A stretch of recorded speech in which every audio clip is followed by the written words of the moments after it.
Hello दोस्तों, मैं हूं पूनम और आप देख रहे हैं लेट्स स्टडी विद पूनम।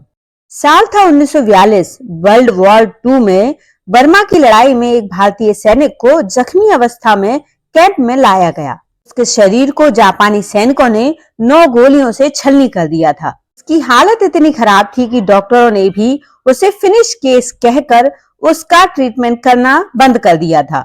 लेकिन उस सैनिक की अभी भी सांसें चल रही थी। उसका ट्रीटमेंट जैसे तैसे शुरू हुआ। उसके शरीर के कई पार्ट्स खराब हो चुके थे। इंटेस्टाइन बुरी तरह डैमेज हो चुकी थी। उसे होश में आने में कई घंटे लग गए।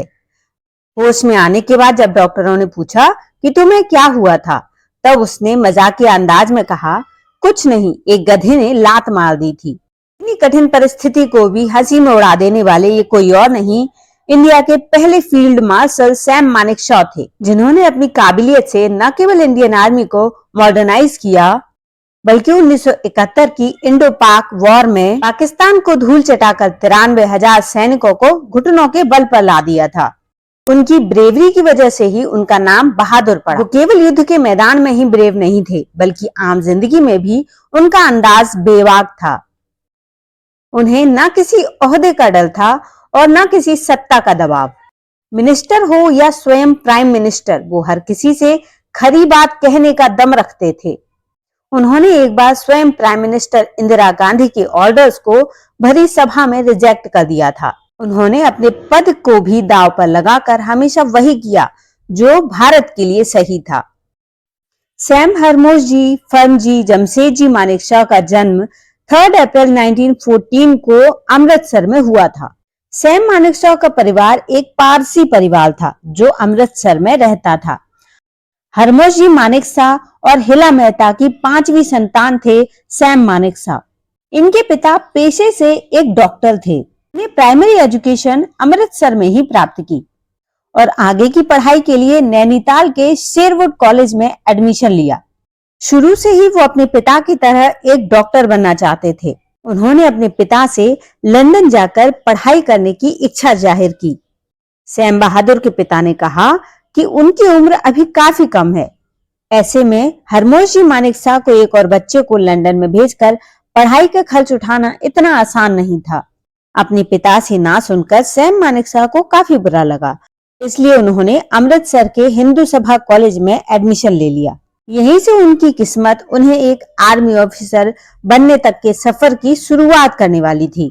उस समय जनरल पब्लिक सर्विस कमीशन ने 1932 में इंडियन मिलिट्री एकेडमी यानी IMA में भर्ती के एप्लीकेशन निकाले थे, जिसके जरिए टैलेंटेड इंडियन कैडेट्स को ब्रिटिश आर्मी में एज एन ऑफिसर अपॉइंट किया जाना था।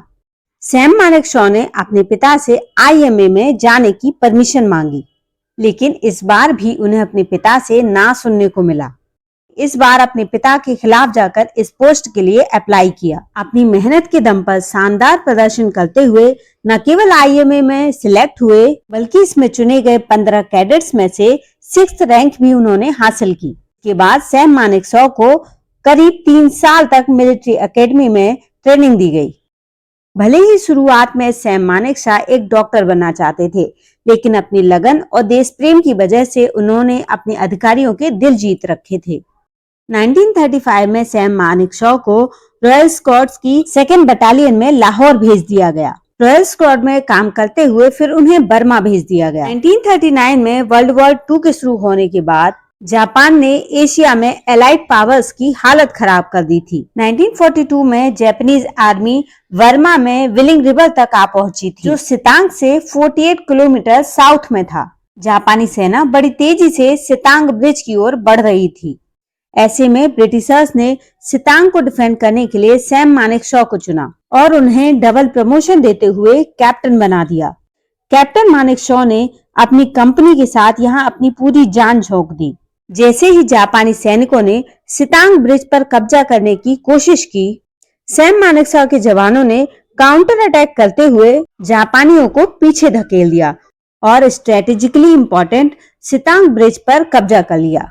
लेकिन इसी बीच झाड़ियों में छुपकर एक जापानी सैनिक ने पूरी की पूरी 9 गोलियां सैम मानेकशॉ के पेट में उतार दी।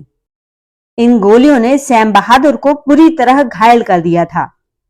36 घंटों तक ऐसी ही घायल अवस्था में सैम मानेकशॉ युद्ध के मैदान में रहे। उसके बाद मानेकशॉ को इस स्थिति में जब उनके बटालियन के एक सैनिक शेर सिंह ने देखा तो उन्हें अपने कंधों पर लाद कर मेडिकल कैंप तक लेकर गए। मेडिकल कैंप पहुंचते पहुंचते सैम की हालत काफी खराब हो चुकी थी।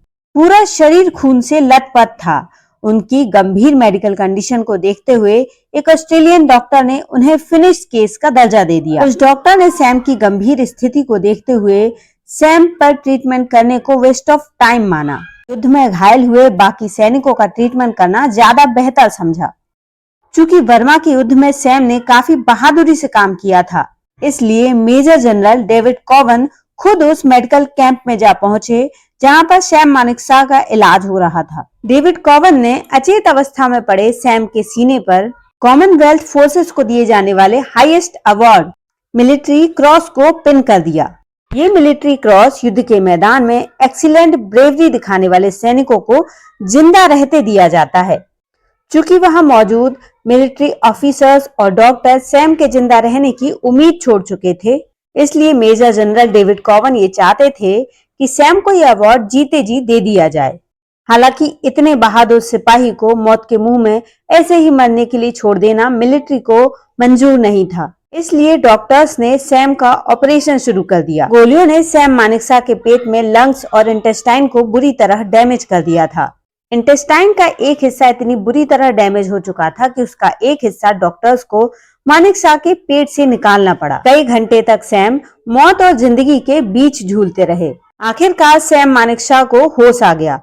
कुछ दिन बाद जब पूरी तरह सैम मानेकशॉ रिकवर हो गए, तब उन्होंने फिर से अपना चार्ज संभाल लिया। अपने बेहतरीन काम के चलते पहले लेफ्टिनेंट कर्नल, फिर 1947 में मिलिट्री ऑपरेशंस के ग्रेड 1 ऑफिसर जनरल स्टाफ के पद पर पहुंच गए।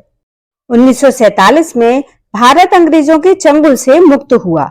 अंग्रेजों ने भारत को 2 हिस्सों में बांटकर एक नया देश पाकिस्तान बना दिया। पार्टीशन के दौरान आर्मी का भी बंटवारा किया गया। इस प्रक्रिया में ब्रिटिशर्स ने सैम मानेकशॉ की 12th फ्रंटियर फोर्स राइफल्स को पाकिस्तान को असाइन कर दिया। अब चूंकि उनकी रेजिमेंट पाकिस्तान के हिस्से में थी, सैम मानेकशॉ पारसी कम्युनिटी से बिलोंग करते थे, इसलिए उनके पास भी पाकिस्तान जाने का अवसर था। पाकिस्तानी प्रेसिडेंट मोहम्मद अली जिन्ना ने भी सैम मानेकशॉ को पाकिस्तान आर्मी ज्वाइन करने का मौका दिया था, लेकिन सैम का दिल तो जैसे केवल भारत के लिए धड़का करता था, इसलिए उन्होंने जिन्ना का ये ऑफर ठुकरा दिया और मरते दम तक भारत में ही रहे। सैम मानेकशॉ को इंडियन मिलिट्री में पहली posting 8th Gorkha rifle regiment में मिली। सैम मानेकशॉ की पर्सनैलिटी बहुत शानदार थी। मानेकशॉ बिना किसी भेदभाव के सेना के हर पद पर कार्यरत सैनिक के टच में रहते थे। ऐसे थे हमारे सैम बहादुर। तो सैम बहादुर के बारे में हमारा ये वीडियो आपको कैसा लगा जरूर बताइए, और यदि चैनल पर नए हैं तो चैनल को लाइक, शेयर और सब्सक्राइब जरूर करिए। धन्यवाद दोस्तों।